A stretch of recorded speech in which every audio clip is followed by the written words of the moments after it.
नमस्कार। आज के इस एक्सप्लेनर में हम बात करने वाले हैं प्राचीन भारत के एक असली अजूबे की, कोणार्क का सूर्य मंदिर। ये कोई आम पत्थरों का ढांचा नहीं है, बल्कि कमाल की इंजीनियरिंग, माइथोलॉजी और कुछ ऐसे ऐतिहासिक रहस्यों का एक ऐसा कॉम्बिनेशन है ना, जो लिटरली आज भी बड़े बड़े साइंटिस्ट को हैरान कर देता है। तो चलिए बिना किसी देरी के सीधा शुरू करते हैं। आप इमेजिन कीजिए, 16वीं सदी का समय है। समंदर से गुजरने वाले पुर्तगाली नाविक इस मंदिर को देखकर कांपते थे। उन्होंने इसे नाम दिया था ब्लैक पगोड़ा। उनका मानना था कि यहाँ कोई बहुत बड़ी डार्क मैग्नेटिक पावर है जो जहाज़ों को अपनी तरफ खींचकर तबाह कर देती है। मतलब उनके हिसाब से इस चुंबकत्व की वजह से जहाज़ों के कंपास काम करना बंद कर देते थे और वो सीधे आकर किनारे की चट्टानों से टकराकर डूब जाते थे। ओके, तो अब इस मिस्ट्री के पीछे की साइंस को थोड़ा डिकोड करते हैं। आपने साइंस में डायामैग्नेटिक फील्ड के बारे में तो सुना ही होगा। कहा जाता है कि इस 229 फीट ऊंचे मंदिर के एकदम टॉप पर एक 52 टन का, जी हाँ, 52 टन का एक विशाल चुंबक या लोडस्टोन रखा गया था और मंदिर के बेस में भी मैग्नेट्स का इस्तेमाल हुआ था। इन दोनों के बीच इतना स्ट्रॉन्ग मैग्नेटिक फील्ड बनता था कि भगवान सूर्य की भारी भरकम अष्टधातु की मूर्ति बिना किसी सपोर्ट के हवा में तैरती रहती थी। सुनने में ये किसी जादू या साइंस फिक्शन मूवी जैसा लगता है ना, लेकिन ये हमारे प्राचीन भारत की एडवांस फिजिक्स का एक हैरान कर देने वाला सबूत था। तो चलिए अब आते हैं हमारे पहले भाग पर, मिथक, राजा और इस मंदिर का निर्माण। देखते हैं कि आखिर इसकी शुरुआत हुई कैसे। देखिए, इस भव्य ढांचे के बनने की कहानी में हमें दो बिल्कुल अलग अलग एंगल देखने को मिलते हैं। अगर हम सांभ पुराण की माने तो भगवान कृष्ण के बेटे सांभ को कुष्ठ रोग यानी लेप्रेसी हो गया था। 12 साल की घोर तपस्या के बाद सूर्यदेव ने उन्हें ठीक किया और बस उसी कृतज्ञता में सांभ ने पहला सूर्य मंदिर बनवाया। लेकिन अगर हम ऐतिहासिक सबूतों को देखें तो पता चलता है कि 1250 ईस्वी में पूर्वी गंग वंश के राजा नरसिंहदेव प्रथम ने अपनी पावर और जीत के सिंबल के तौर पर इसे बनवाया था। उनका सीधा सा मकसद था पुरी के जगन्नाथ मंदिर की भव्यता को टक्कर देना। अब जरा इस ऐतिहासिक प्रोजेक्ट के स्केल के बारे में सोचिए। राजा ने अपने चीफ आर्किटेक्ट बिशु महाराणा के अंडर उस वक्त के 1200 सबसे टैलेंटेड और स्किल्ड कारीगरों को इकट्ठा किया था। आप इसे उस दौर के सबसे बेहतरीन इंजीनियर्स और शिल्पकारों का एक मेगा असेंबली मान सकते हैं। और पता है, इन 1200 कारीगरों को इसे बनाने में पूरे 12 साल लग गए, दिन रात की कड़ी मेहनत। लेकिन सबसे ज्यादा हैरान करने वाली बात तो ये है कि राजा नरसिंहदेव ने इस एक प्रोजेक्ट में अपने राज्य का पूरे 12 साल का रेवेन्यू लगा दिया था। मतलब एक साम्राज्य की पूरी संपत्ति इस एक मास्टरपीस को खड़ा करने में झोंक दी गई थी। चलिए अब आगे बढ़ते हैं भाग 2 की तरफ, पत्थरों में उकेरी गई घड़ियां, यानी इसका सबसे माइंड ब्लोइंग आर्किटेक्चर। इस मंदिर का डिजाइन लिटरली आपको हैरान कर देगा।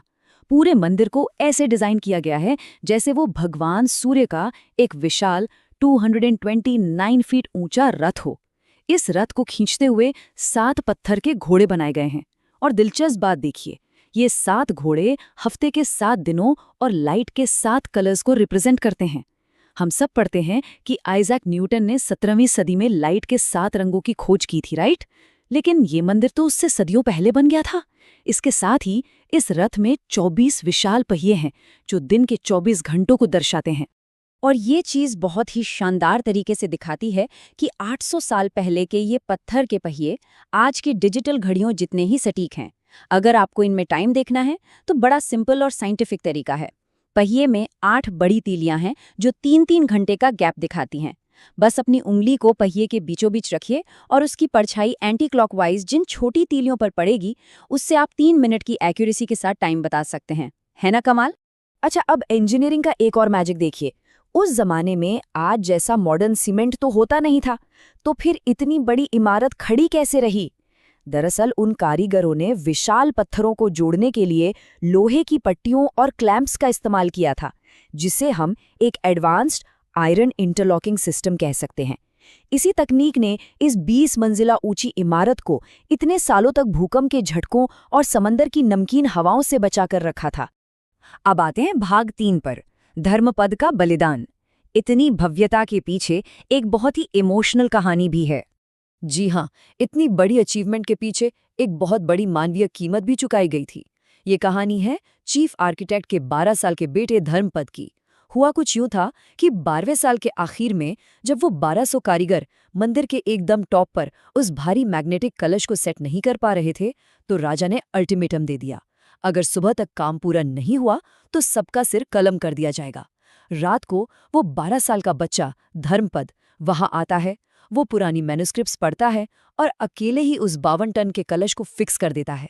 लेकिन उसे लगा कि अगर राजा को पता चला कि जो काम 1200 कारीगर नहीं कर पाए वो एक बच्चे ने कर दिया, तो राजा के ईगो को ठेस पहुंचेगी और वो सबको मार देगा।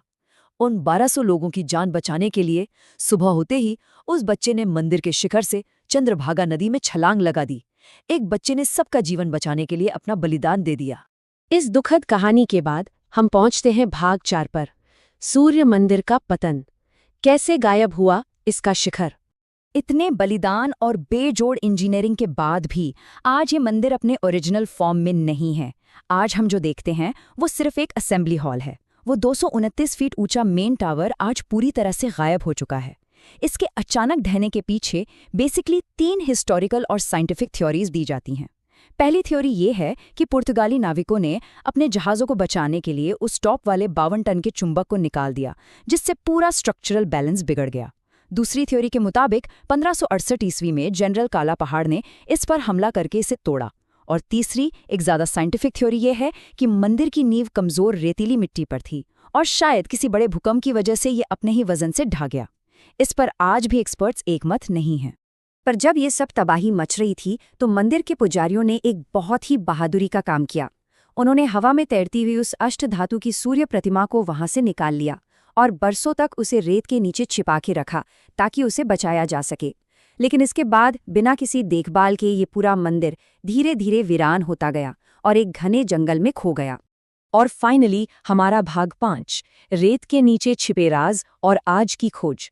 तो अब सबसे क्रूशल पॉइंट ये आता है कि 1903 में ब्रिटिश लेफ्टिनेंट गवर्नर J.A. बोडलिन ने इस मंदिर के मेन असेंबली हॉल को लाखों टन रेत और बालू से पूरी तरह सील क्यों करवा दिया था।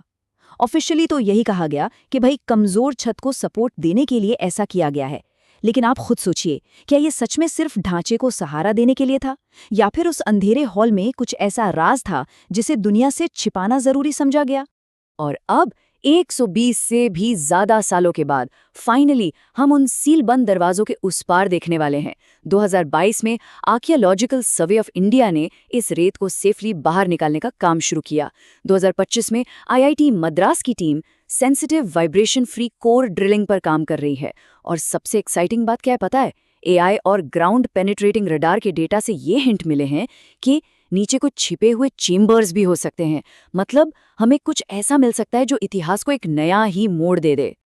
तो दोस्तों, ये सब जानने के बाद एक बहुत ही गहरा सवाल हमारे सामने आता है।